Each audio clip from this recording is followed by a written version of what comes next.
Welcome to this morning's live webinar event in conversation with Mr. Gopichandh P. Hinduja. My name is Andy Lockett and I'm the Dean of Warwick Business School.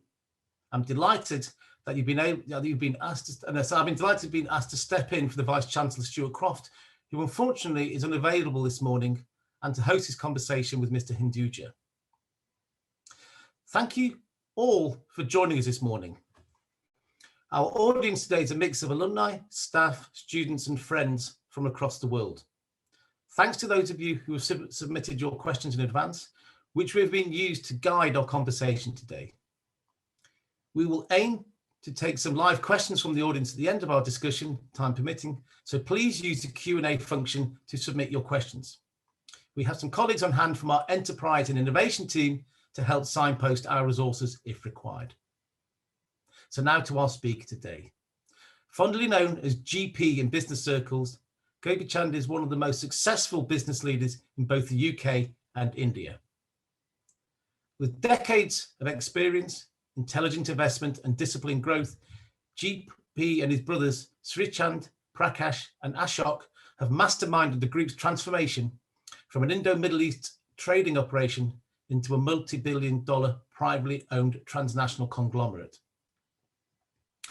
The group today operates in 100 countries with over 150,000 employees, working across 11 business sectors, encompassing automotive, energy and renewables, banking, IT, power generation, real estate, project development, media, healthcare, trading, and most recently, cybersecurity.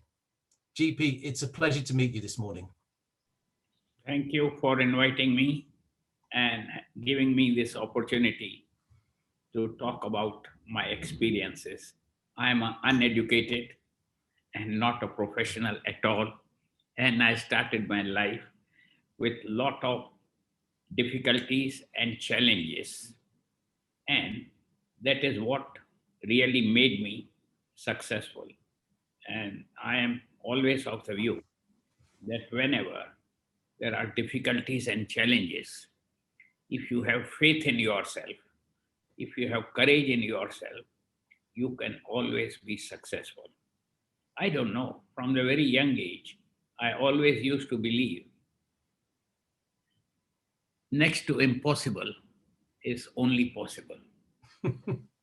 But you have to have confidence, courage, and faith in yourself.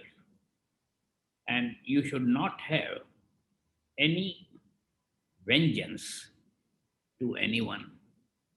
And you have to try and see how one can help the society. And life and death is definitely there. The certainty of death is also there. So many a times I get really shocked when people become rich. They are arrogant. They think they are most happy and successful people. Whereas I believe totally differently. Because in my family, nothing is owned by anyone. My father left us message, everything belongs to everyone, nothing belongs to anyone. We learned quite a lot from his principles. And one of the principles was work to give. And work to give was that don't be surprised or shocked when I tell you I have no wealth, but people call me a wealthy person. I get 250 pounds from my wife per week. And that also I consume for coffee with my friends with whom I walk in St. James Park. Because I believe one thing in life, that wealth is to give away for good work. And philanthropy has been the backbone of our family. Fortunately, Gayatri's mother, my daughter Rita, morning to evening, she is only in philanthropic activities. Similarly, all our second generation, third generation, they always look what it was. Because my late father always used to say that health and education is the real right of every human being. And in those days, I remember it was so difficult even for students to pay their fees in kindergarten and high schools. So he had started schools, colleges, hospitals on non-profit making basis. And whatever he did, one incident I can never forget, when whatever good he used to do, he never wanted his name to be on it. He never wanted to talk about it. He used to say, do good and forget it. In Hindi, we call it Neki kar kuएं mein dal. Do good and throw it in the well. But after his death, a Swedish consultant came to the brothers and he said that, look, to inspire and encourage others, you should put your father's name on institutions what he created. That is how, after his death, we went and named the hospital after our father, the college after our father, and many other institutions. And the most ambitious institution now we are developing is World Knowledge Center, where I have put many experts together to have brainstorming what this World Knowledge Center should provide, which is not there anywhere.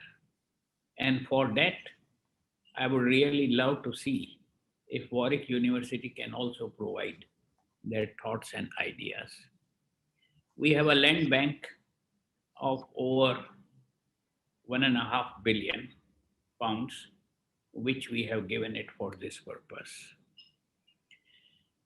Now, many ideas have come from different consultants, different professionals.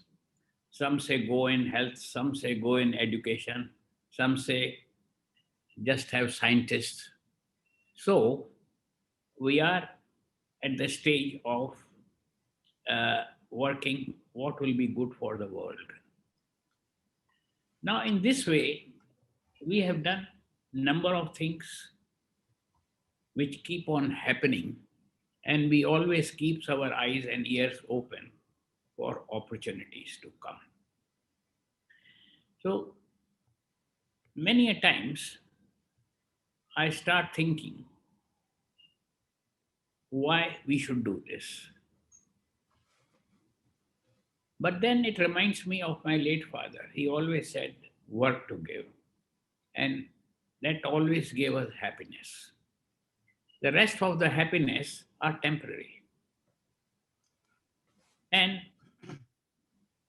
if I look now, I have about 150,000 employees globally around the world.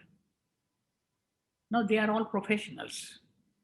They are 10 times more educated than myself. How to control them? How to make sure of the risk management? Because professionalism and entrepreneurship, no doubt it goes hand in hand. But if you look at entrepreneurship, you have big names, whomever you see, who didn't have entrepreneurship, the professionals just go by the book process, by the book. Whereas an entrepreneur will think ahead of time. He will have instincts. He will say, okay, if this has happened and if it is not working, how can I turn right, left, or do what to make it a success?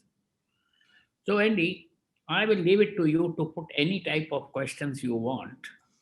And my uh, supporters in the office, they prepare something and give me, and you will be surprised to see that I never get time to read them. I like to speak what comes to my mind, what I have experienced in my life, and what comes to me. Although Michael, who is here, or my other people in different countries, when they come to know I have such event, they send their thoughts. But I should have time to read them. I don't get the time to read them. And again, they write in a very professional way, which is totally different to my thinking. So many a times Michael tells me, sir, why do you need anything? Hmm? You just go on the way you like. But still I get it. So Andy, I leave it to you from where you'd like to start. No, so thank you, GP. That was a fascinating introduction, and you've covered a kind of wide range of topics we can come back to. In some ways, it kind of mirrors the Hinduja group in terms of being a fascinating and vast organisation. So I wonder if, to begin with, you could give us a little overview of the group today, so people on the call can understand a little bit more about the group, but also what your position in the business is today, because obviously it's a vast organisation. Okay, I will start from my late father, because he was the one who really was a real entrepreneur. His father, means my grandfather, died when he was 14 or 15 years old. And we used to live in Shikarpur, Sindh, which is now in Pakistan. So my grandmother asked her brothers, who were successful business people, to take my father to Mumbai. Now Mumbai, in those days it was Bombay. And to train him up and make him learn. He went there, he worked very hard for 1 year with them. And the 1 year when he got completed, he went to their uncle and mentioned that I'm going to see my mother after 1 year. Can I have some compensation, some contribution from you? Because for 1 year I have not taken anything.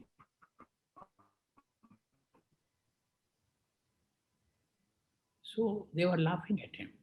They told him, you came here to learn or to earn? He said, look, I am just wanting to take something for my mother, who's your sister, to go and give her from your contribution. But they did not give him. And my father took an oath that he is never going to be employed by anyone. He wants to be a self-employer. And he came back to meet his mother and went back to Bombay. And he used to be either on railway platforms or on the street or in friend's house, because he didn't have funds. But he had a lot of stamina for hard work. He did a lot, so he started the textile business. All the big mills in India, they wanted to sell goods. He knew who are the buyers, and he trusted them. And the mills also trusted them. That's how he started making money with no money, but with good reputation, honesty, integrity. Now, these are very important things in life, which helps one to grow, whether he's a professional or he is an entrepreneur. And then he found, when the World War was announced, everyone declared force majeure.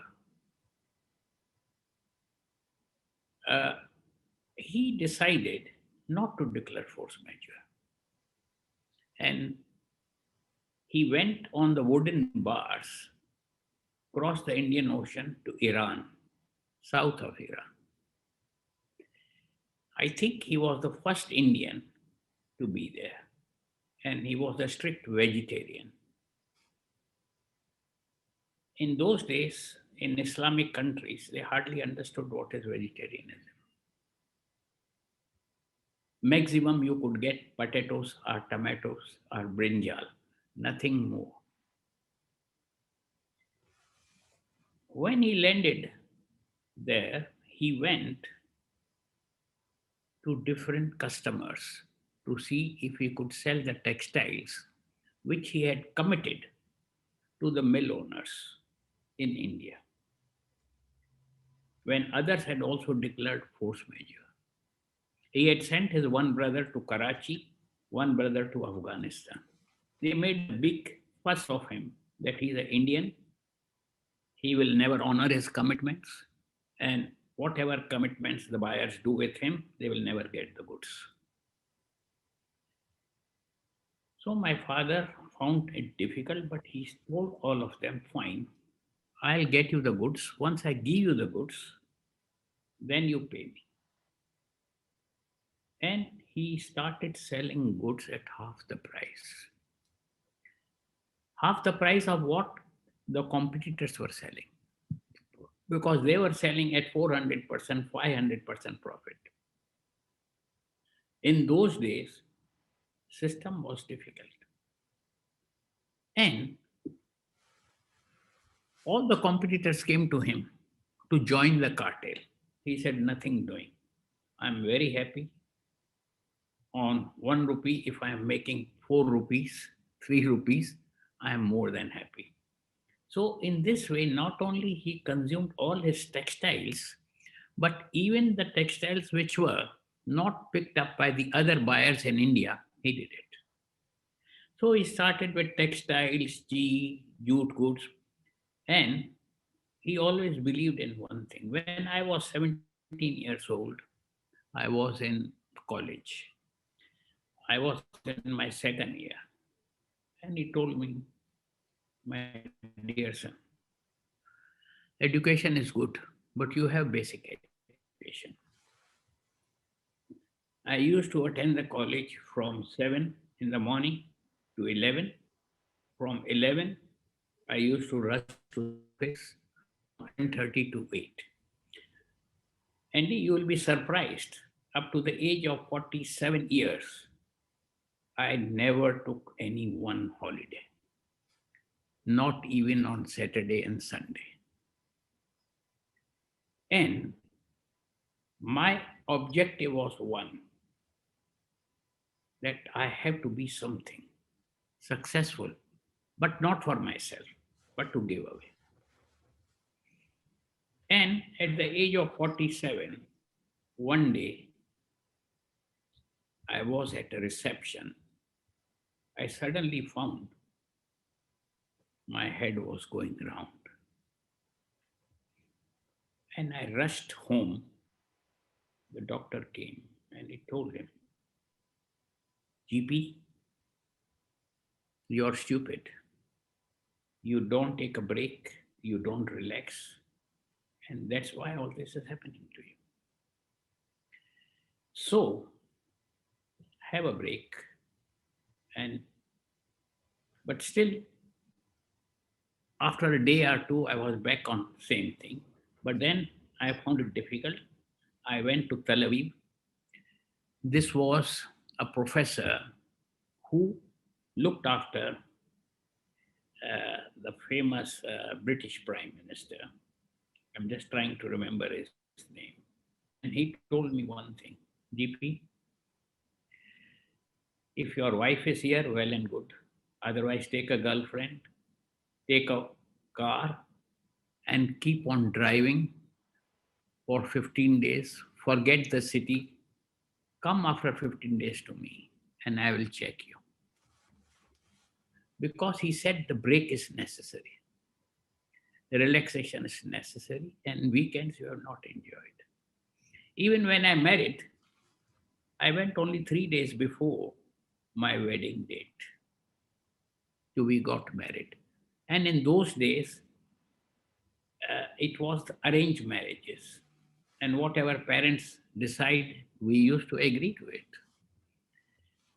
And then the father said, you go for 10 days for a honeymoon. But I never went for honeymoon also. Because I wanted to go to meet my commitments. So hard work, commitment to work, and have a clear-cut objective helps you in life. That was my real key of success. But after my Tel Aviv visit, I used to take 1 day a week a holiday. And that holiday also, I loved music. I may not be a professional singer, but I loved music in those days. Lyrics used to be fine, and they were full of meaning. Whether those were Bollywood, Bollywood was created by the Hinduja brothers. Bollywood was never there. We had 1,444 movies which we produced, financed. That was our side business. In my 12 verticals, you will not see it. But, but even the Hollywood movies, in those days, I remember very well. Artists like Sophia Loren, Gregory Peck, the movies like Roman Holiday, Sabrina. This is all what I liked. And I also imported Hollywood movies like World Circus, Roman Empire, and all the big ones from Italy, from everywhere. So when I start thinking, what is the business I have not done in life? Three things. One, alcohol, we have never dealt with it. Meat, we have never dealt with it. Casino, we have never dealt with it. But otherwise, we have done each and every business. Although that business never used to be expertise of ours, but because of the reputation of the father, the reputation of the family, big producers from Australia like Broken Hill, Electrolytic Zinc, or others, whenever they came to Iran, they first used to come to our office. And they say, Mr. Hinduja, can you buy this? Now, we didn't have that big money, but they trusted us. They used to send goods to us on trust, and we used to sell. I remember they used to give us producer's price, and we used to sell with C&F extra cost and on London Metal Exchange prices. So I started thinking, why others can't do this? Others can also do it. Why shouldn't they do it? But I find it's very difficult for people to do hard work, to be committed, and to work for society. Because if you do these things, God helps you. And I have a great faith that even when there is something impossible, how it becomes possible, it's shocking for me. But once I take my decision, I have to do it, I do it. And timely, I have been leaving countries. I left Israel in time before the war broke out. I left Iran 2 months before revolution. I left Beirut before the war broke up. So in this way, everything was done timely. And when we came in outside Iran after revolution. We went around the world. And we preferred United Kingdom. I preferred London. Firstly, Mrs. Thatcher had announced privatization. We have been the first one to get into privatization here, and we invested in British companies in India. And I remember Lord Young used to be the Secretary of Trade and Industry. But wherever we went, Andy, we used to follow our principles, especially on culture, traditions, whatever our family had. Even today, at my home, I have never served non-vegetarian meals. It's all vegetarian. Now, if you see, they want to become green. Vegetarianism is the basic for that, which helps.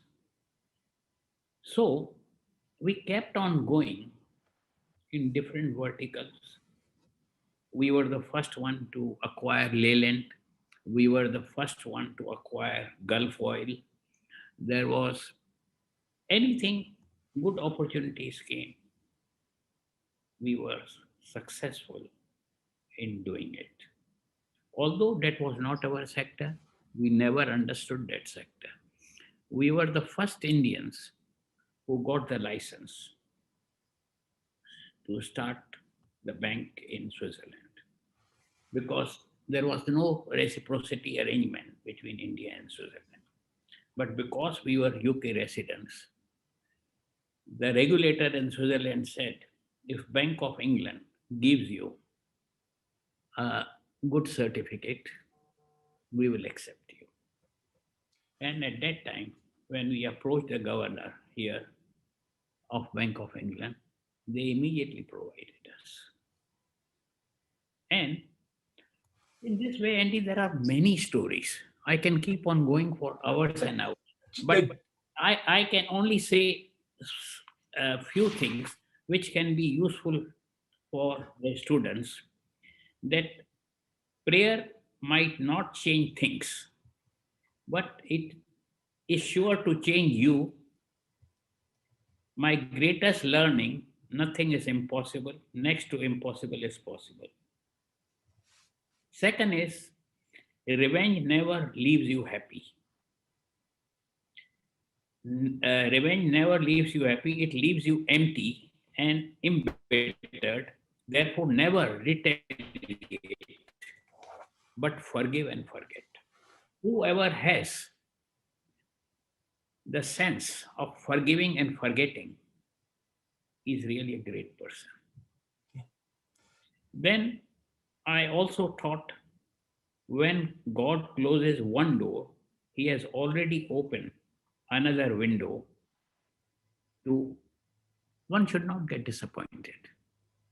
If things don't work, fine. If you're climbing the steps, the target what you have, and you fall, have faith in yourself. That is the climbing steps to go further up. Now, the best ornament is humility. Humility has to be there in human being. The richest wealth is wisdom. The strongest weapon is patience.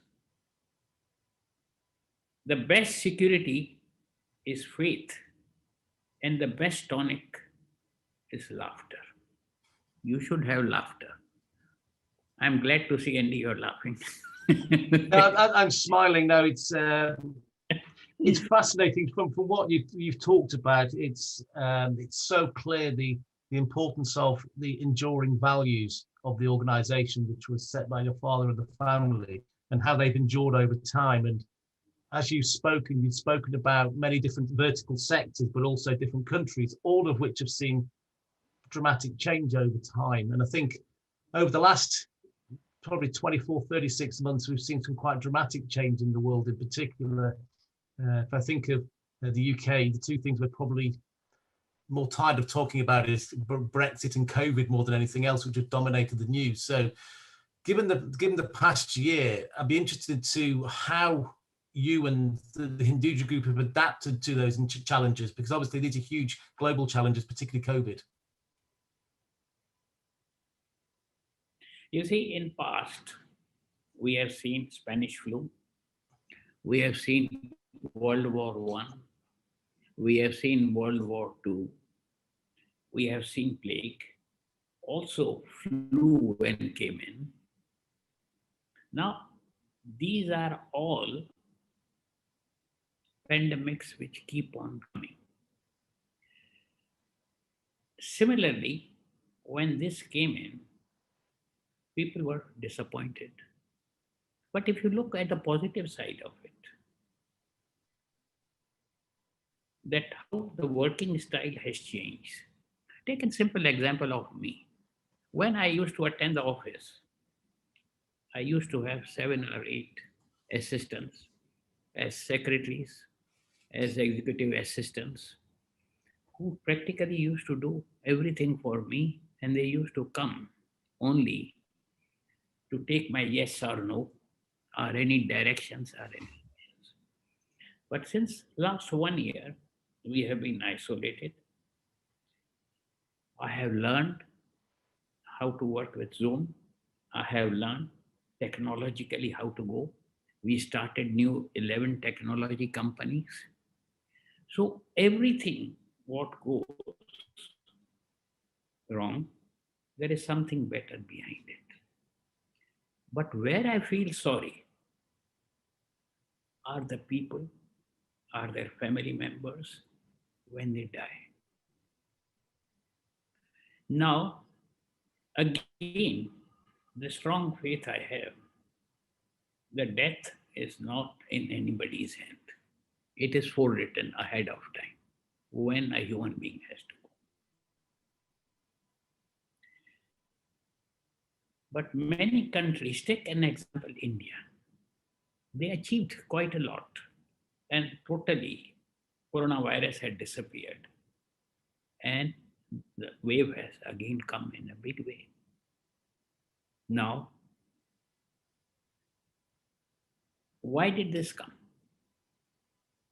My belief is different, because India started becoming proud that they have handled it very well, and they have done all this and that. And lot of freedom was given. The total fear had disappeared in India, and they never bothered that they have to take care. And now we are suffering there. Even the Prime Minister Boris Johnson's visit has been put off, because I was expecting that with his visit, the India-UK trade investment, India-UK relationship, political, economic will grow. Post-Brexit, UK is trying to see how they can balance it with bilateral relationships. And India, being the largest democracy in the world, but they are suffering because of bureaucracy. It's not easy to go and invest in India. It takes a lot of pains to get things implemented there. But things are happening. But I am very confident, to answer your question on COVID-19. A lot has been learned by human beings, and I feel next year will be a very positive year. You can see China, the first quarter growth is 18.3% GDP. Now, there is a lot which will bring good to us. We have to think positive. We should not be thinking negative. No sooner you have negativity, the vibrations spoil you. When you go to the temple or to the church or any spiritual place, why? Because you can even pray to God at home. When we go there, our mind is focused to get positive vibrations, and that positive vibration helps to make a progress and think well. So we should not get concerned on COVID 19. We should follow the discipline of taking care. And as in past, Spanish flu, plague, World War One, World War Two, all this disappeared, things started becoming better. We will be back to normal. But there is a possibility that the style of working may because all the business people, everyone has started working from home and they are using all these VCs, Zooms. The what is missing is the social gatherings. That will come back because that also helps to have a diversification and relaxation. So I am confident that 2022, you will see the positive side and everything will rebound back to normal. And so, GP, can I ask you within that, where do you see some of the new opportunities coming as a result of COVID? Because obviously the way in which we work has changed, but also fundamentally, do you see that potentially having an effect on markets and other forms of behavior? You see, in my view, the old economy is disappearing. Everything will be new technology like thermal power disappearing, solar coming in, renewable energies coming in. Similarly, if you look cybersecurity, look, basically technology companies, pharma companies, and even if you look at electric vehicles, you will find totally diesel and petrol disappearing. So there is a great change which will take place. I don't know, we have learned quite a lot in last 1.5 years when things have gone, and God has helped. Again, I'll tell you, because my father used to always put, and it is one of his principles, act local, think global. Not only jurisdictionally, but even in our activities, we are diversified. And even in old economy activities, we have started. For example, we were manufacturing vehicles and buses. Our younger generation came and they said 3 years back that the future is electric vehicles. So you'll find we have started the electric bus vehicles in Leeds in UK. And I think we are today the best in Europe. It has the best technology. Already 248 buses are on the street. These are all electric. So in this way, there are so many sectors which are coming, but they are all new, which the old timers like me were never in it. But I had to prove to my youngsters that I'm still not old. So I was the first one to take the initiative in the family to go for cybersecurity because I thought that is the future. And this is how it is moving. Now, if I was highly educated, I would have gone with the process of the book. Not being educated and having seen challenges in life, having seen difficulties in life, tried to make money from no money, but with honesty and dignity and loyalty. Hmm. I am able to change my mind from one sector to other sector to third. For me, all the countries in the world are same. I think India today has the best opportunities and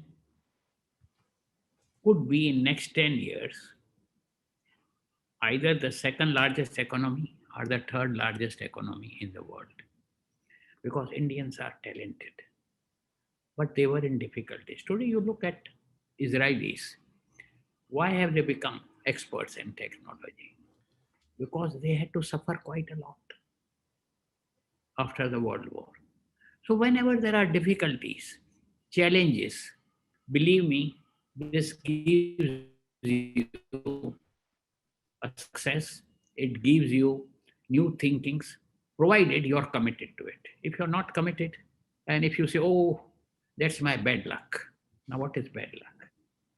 No doubt, I don't know, Andy, if you people understand what are sanskaras. That is character, the upbringing of the child. How does it happen? When the child is in the womb of the mother, the environment in the family affects the child. When the child is born, the upbringing is also very important. And the past karma, we believe in incarnations, have the effect. Based on that, when you're born, the time, the place, the planets work on you. There are 9 planets. But it doesn't mean that you cannot make your destiny. God has given you wisdom. That wisdom is to be used to balance all what is going wrong and make it up and have confidence in yourself. Once you have confidence, things work. So GP, if I can ask you, given the success you've had, I don't want to embarrass you, but clearly a huge amount of success over your business career, and now you're running this incredibly large and successful organization. What continues to inspire you? Only work to give. Because I don't believe in retirement. I don't believe, although my children, grandchildren, they tell me you're 80, that you should retire now, take easy. I say, no, I'm not working for myself. I'm working to generate, to give away.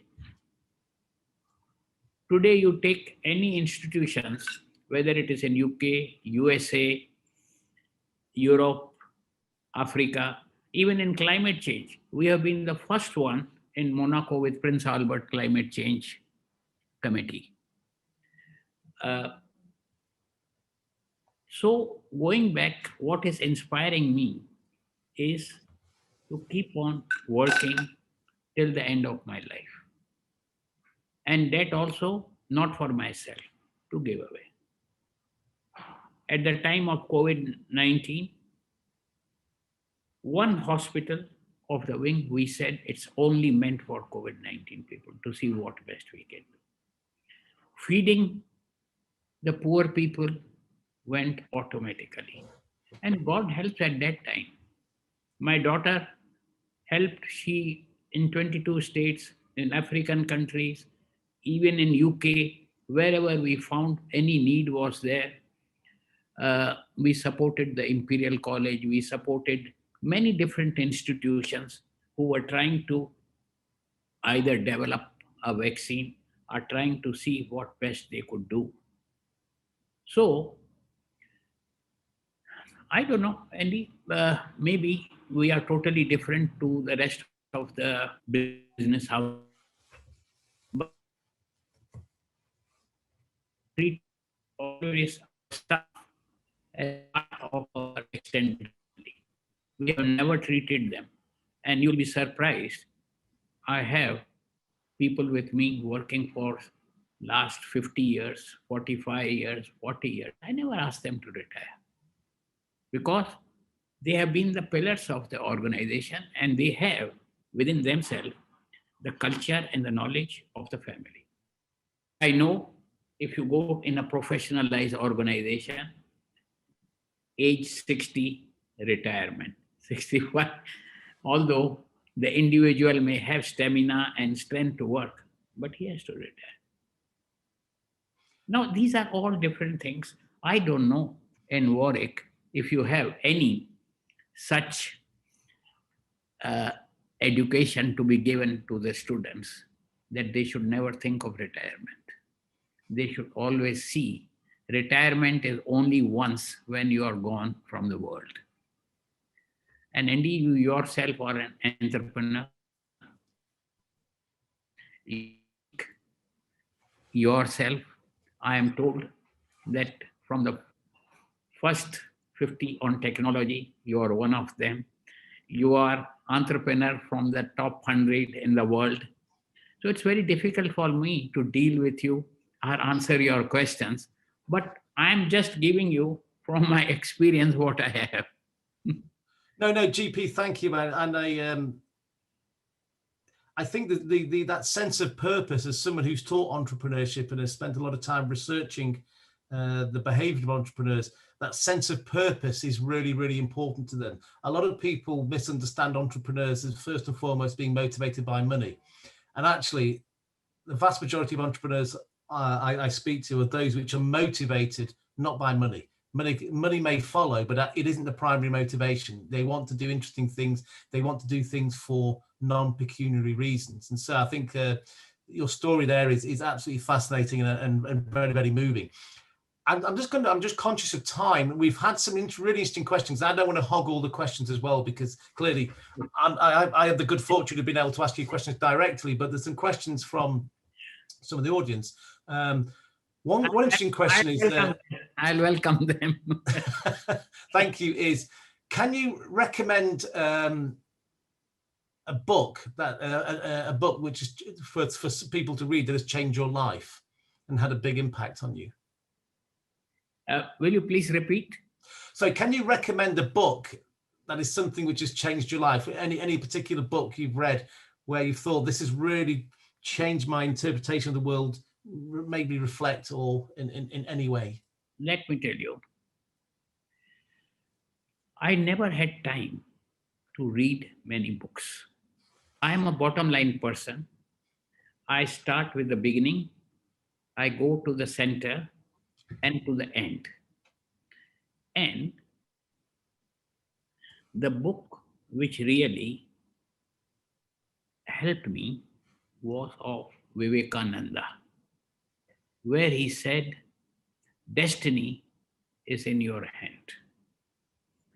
And don't think that your luck is good or bad. But it is up to you, your courage, your confidence, your sincerity, loyalty, commitment. That book is interesting, but more than that, now I am writing 3 books, they are ready. One is a coffee table book of our family, which I was to launch 2 months back, but I'm holding it. It gives the history with the pictorial sheets. The second one is blessings. In these blessings, I am very much affected. One day I was on the bank of river Ganges, certain thoughts came to me that why good and bad is happening. Why one is intelligent, one is not having the wisdom.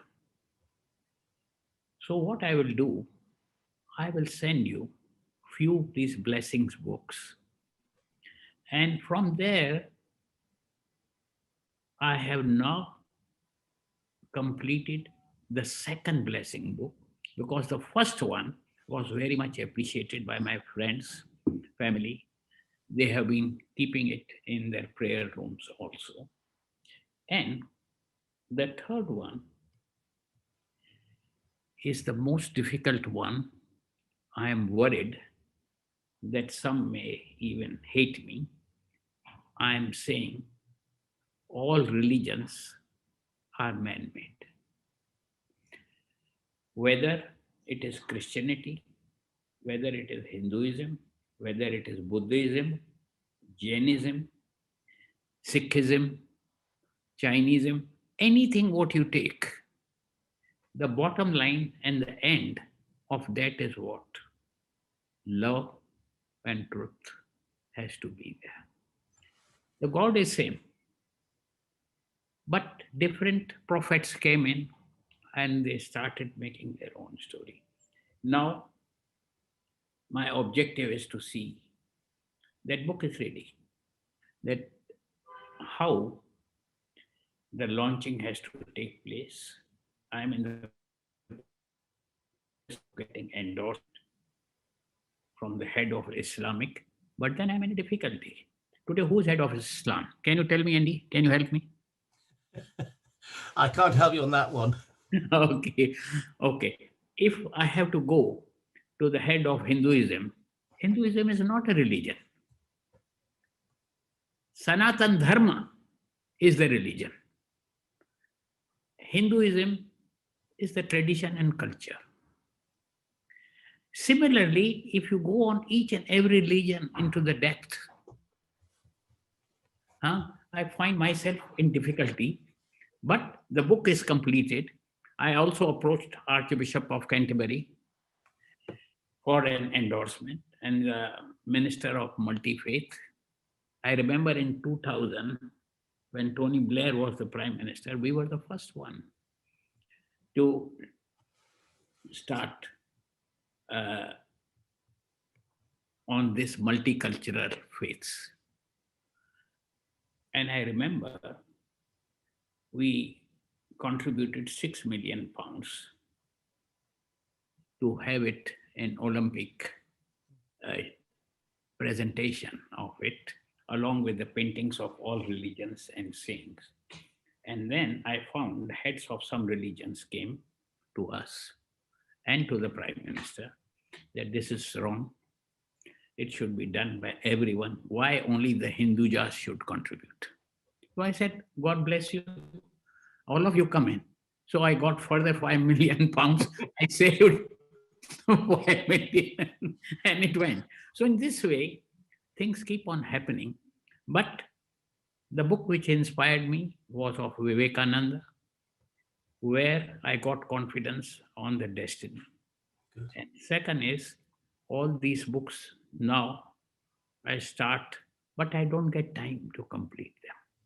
Even if I have to write my memoirs, my children tell me, I don't get time. Time is the only thing which we cannot buy. How true that is. I'm just conscious of time, so I would like to ask one last question, if I may, GP, Please. which is, if you had one piece of advice for the UK government on promoting entrepreneurial spirit amongst our younger people, what would it be? Very good question.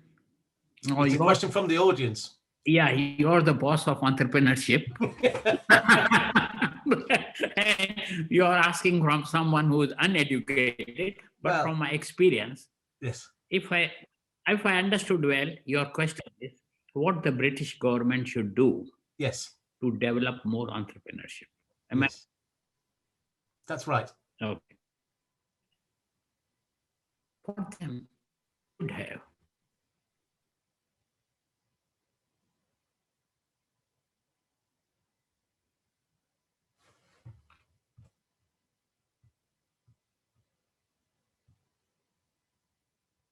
a curriculum. How much is he educated?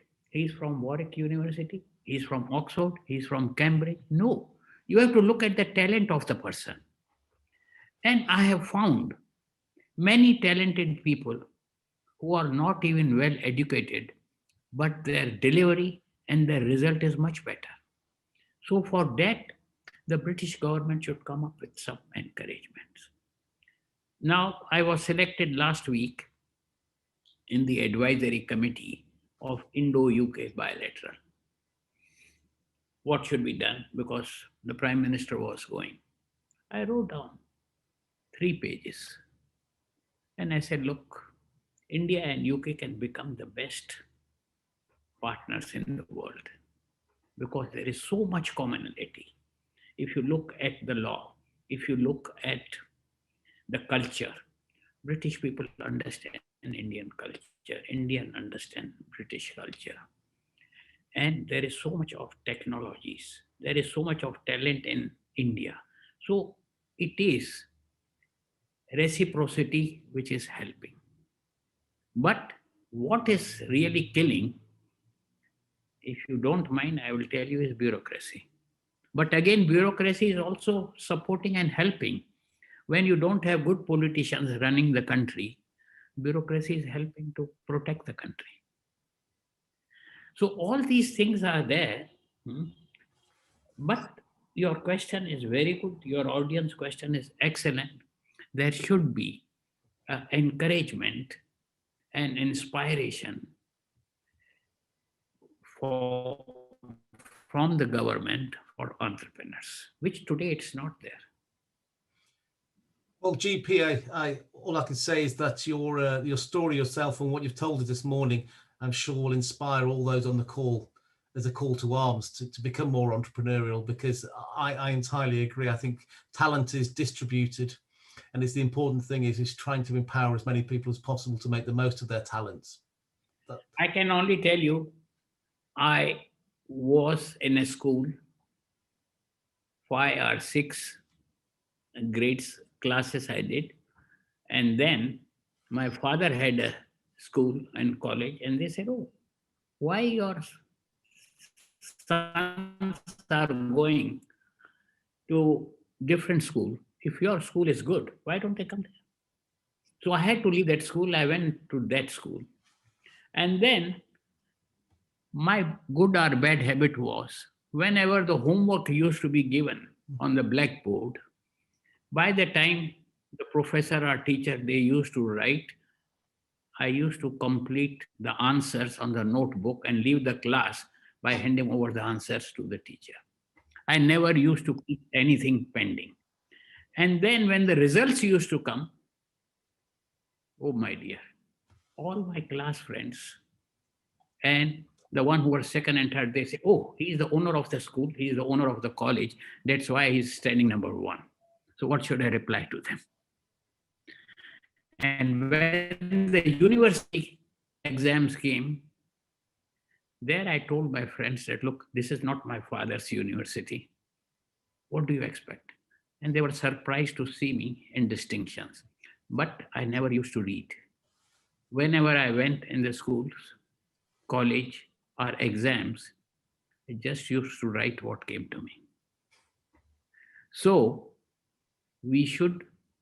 entrepreneurship is very important, and we should see maximum encouragement should be given. Even in Warwick University, you should see what students are entrepreneurs. Have a separate class for them, give them encouragement. And if they really want an opening in my group, I will be happy to introduce them to my HR team. Okay, thank you, GP. And I think your words are very well received, and it's an awful lot of university work and attention goes on this issue. So we will completely agree with you about the importance of encouraging our students to be as entrepreneurial as possible. So all I can say today, GP, is thank you so much again for your time. It's been absolutely fascinating hearing about your experiences, the family business, and I know the audience will have found your words equally inspiring to how I found them. I'd like to now bring the conversation to a close, but also look forward to meeting you again in the future when, as the pandemic restrictions, as they're reduced and will allow us. It'll be a pleasure and honor for me to invite all of you physically. Fortunately, we also went into a new area of developing Carlton House Terrace, which used to be the palace before Buckingham Palace, where I learned with my son and my brother how to develop historical buildings. And now we are doing Old War Office, where Prime Minister Churchill, they did the World War One, World War Two from there, and I'm converting that place into peace and solace, and to see how love is created there.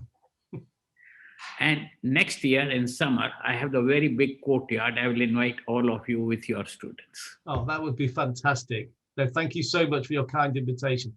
But before I close, I just want to highlight our next event, if I may, GP, just to steal 2 seconds of your time, which is the Pathway to Recovery, the role of the International Monetary Fund in establishing growth in the post-COVID-19 pandemic era, which will feature Mahmood Mohaldin, the Executive Director of the International Monetary Fund, and also Kevin Wall, alumnus of the university, retired CEO of Barclays Bank Ireland, and that will be on the 11th of May. So please do look out for your invitation. Definitely. It'll be my pleasure, and I will attend. Thank you. And also to all of you out there, please keep up to date with our other upcoming events and opportunities to stay in touch. Please connect with us on LinkedIn, Facebook, and usual social media channels. It's so important you do so to make the most of these opportunities. But so I will conclude by saying, GP, thank you so much again for giving us your time this morning and for all of us benefiting from your wisdom. And I wish you a very good day and look forward to meeting you in the near future.